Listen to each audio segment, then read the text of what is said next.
Hi friends, నమస్తే అండి. నేను మీ Jyotsna. Welcome to my channel housewife kitchen creatives easy recipes అండి. ఈరోజు కూడా ఈజీ కమ్మనైన రెసిపీతో మేము ముందుకు వచ్చాను. ఇది ఏంటి అంటే పునగంటి కూర పప్పు అండి. మీరు thumbnail చూసే ఉంటారు. సూపర్ రెసిపీ, తప్పకుండా చివరి వరకు చూడండి. అంటే పప్పే కదా అనుకోవచ్చు, కానీ కమ్మగా ఉండాలంటే ఏమేం వేయాలి అనేది ఈరోజు మనం తెలుసుకోబోతున్నామండి. ఇదైతే మన మిద్దె తోటలో వచ్చింది. చక్కగా చిన్న ఆకులు కట్ చేశానండి. పైన చిగురు ఉంటది కదా, అది కట్ చేశాను. మనకు మార్కెట్ లో కూడా దొరికితే ట్రై చేయండి. లేదా ఎవరైనా ఇంట్లో ఉంటే మాత్రం తెచ్చుకొని చక్కగా ఈ రెసిపీ అయితే ట్రై చేయండి. సిటీలో అయితే, హైదరాబాద్ లో అయితే కామన్ గా దొరుకుతుందండి పునగంటి కూర. ఏ ఆకుకూరల బండి మీద అయినా దొరుకుతుంది. కొంచెం మనకు వేరే సిటీస్ లో ఉండే వాళ్ళకే కొంచెం ఇబ్బంది. ఇదైతే శుభ్రంగా కడిగి పెట్టుకున్నాను. ఇలా పొడుగుగా సన్నగా ఉంటది ఆకు. చూడండి,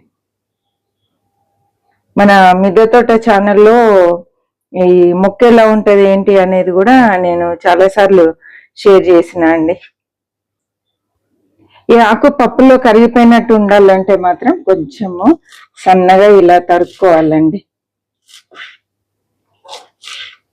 ఇది లేత కాడల్లో వేసుకోవాలి, మొత్తంగా వేయొద్దు.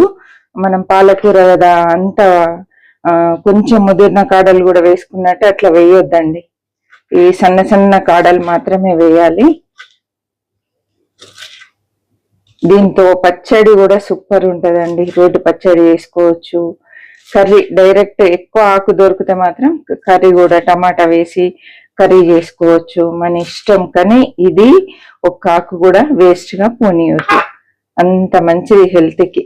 ఇలా కొంచెం చిన్నగా కట్ చేస్తే పప్పులో మంచిగా కలిసిపోయి పిల్లలు గుర్తుపట్టకుండా హాయిగా తినేస్తారు. మనం పాలకూర అన్నా కూడా తింటారండి. ఒకవేళ పునగంటి కూర అది ఇదంటే ఇదంతా మమ్మీ ఏదో వెరైటీ ఆకు పెడుతుంది, తినచ్చో లేదో అని చెప్పి వెనక ముందు అవుతారు. చక్కగా సన్నగా తరుక్కొని వేసుకోండి. పప్పుని అయితే ఒక కందిపప్పు తీసుకున్నాను, ఒక కప్పు నిండా తీసుకొని ఒక దాదాపు హాఫ్ అన్ అవర్ నానబెట్టినా అండి. ఇగో ఇలా అంటే విరిగిపోయేంత వరకు. ఎందుకంటే తెలిసిందే, ఇలా నానబెట్టడం వల్ల ఎసిడిటీ కాకుండా ఉంటుంది, త్వరగా ఉడికిపోతుంది. ఇప్పుడు మనకు ఒక గ్యాస్ సమస్య ఉంది కదండి. ఏదైనా కూడా నానబెట్టి కుక్కర్లో చేసుకుంటే గ్యాస్ ఆదా అవుతుంది, మూత పెట్టి వంటలు చేసుకుంటే కూడా గ్యాస్ ఆదా అవుతుందండి. ముందుగా నేను కడిగే నానబెట్టాను. మళ్ళీ ఇందులో ఉన్న నీరంతా తీసేసి ఇప్పుడు ఈ పప్పు కుక్కర్లో వేసేసుకుందాం. తాలింపు కూడా చాలా ఇంపార్టెంట్. పప్పుకు తాలింపు కరెక్ట్ గా వస్తేనే పప్పుకు రుచి వస్తుందండి. నార్మల్ పప్పే, కానీ ఒక్కొక్కరు చేస్తే ఒక్కొక్క విధంగా ఉంటది, మీకు తెలిసిన విషయమే అది. ఇంకా 2 పచ్చిమిరపకాయలు తీసుకున్నా, ఇలా చించి వేసేసుకున్నాం. 3 టమాటాలు అండి, చిన్న ముక్కలు కట్ చేసి వేసాను. పునగంటి కూర వేసేద్దాం. పునగంటి కూర ఇలా పైకి ఉండేలాగానే మధ్యలో వేసుకోవాలి. ఎందుకంటే చెప్తాను ఇప్పుడు. రుచికి సరిపడా కారం, 1/2 టీ స్పూన్ ధనియాల పొడి, కారం అయితే 1 టీ స్పూన్ వేసాను. 1 టీ స్పూన్ సాల్ట్ అండి. ఒక పెద్ద సైజు ఉల్లిపాయ చిన్న ముక్కలు కట్ చేశాను, మరీ చిన్నగా ఏం కాదు, ఈ సైజు ముక్కలు కట్ చేసుకొని ఉల్లిపాయ కూడా వేసుకోవాలి. ఇది ఎందుకు అంటే ఇప్పుడు మనకు వచ్చింది సమ్మర్ కాబట్టి సమ్మర్ కి సరిపోను వంటలు చేసుకోవాలండి. ఏ వంట వేసినా సమ్మర్ ని దృష్టిలో పెట్టుకొని చేసుకోవాలి. ఉల్లిపాయ చలువ కాబట్టి ఉల్లిపాయ వేసాను. కొంచెం చింతపండు ఈ పైన పెట్టాలి. పప్పుకు మనం అడుగున పప్పు కంటేలాగా వేస్తే పప్పు ఉడకదు, అందుకని ఆకు పైన పెట్టినా అండి. కొన్ని వెల్లుల్లిపాయ రెబ్బలు,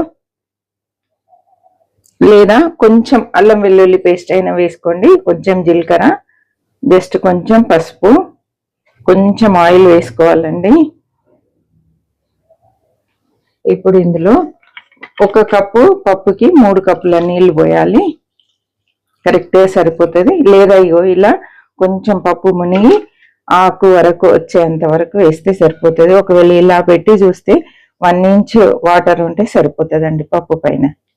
ఇలా లేదు ఇదంతా గోలేంటి అనుకుంటే చక్కగా మీరు 1 కప్పు పప్పుకి 3-3.5 వాటర్ వేసుకోండి. 3 అయినా పర్లేదు, 3:30 అయినా పర్లేదు. ఇప్పుడు మూత పెట్టేసి నేనైతే మీడియం ఫ్లేమ్ లో 4 విజిల్స్ పెడతా అండి. మీరు కందిపప్పుకు ఎన్ని విజిల్స్ పెడతారో అన్ని పెట్టండి.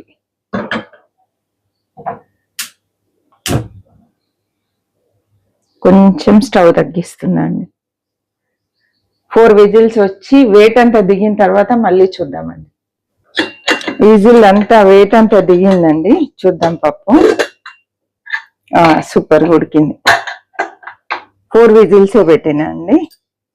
పప్పు గుత్తితో కానీ ఇలా మ్యాషర్తో కానీ ఒకసారి రుద్దేసుకున్నాం అనుకోండి, సూపర్గా ఉంటుంది. ఒకవేళ మీకు పప్పులు ఇష్టం ఉంటే మాత్రం స్పూన్ తోటే కొంచెం నలిపేస్తే సరిపోతుందండి.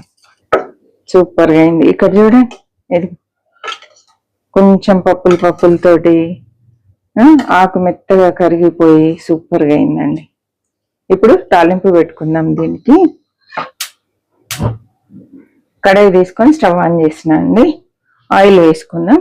1 టేబుల్ స్పూన్ వరకు ఆయిల్ వేస్తున్నా. పప్పు కూరలలో నూనె ఎక్కువ పట్టదండి, కొంచెమే వేసుకుంటే సరిపోతుంది.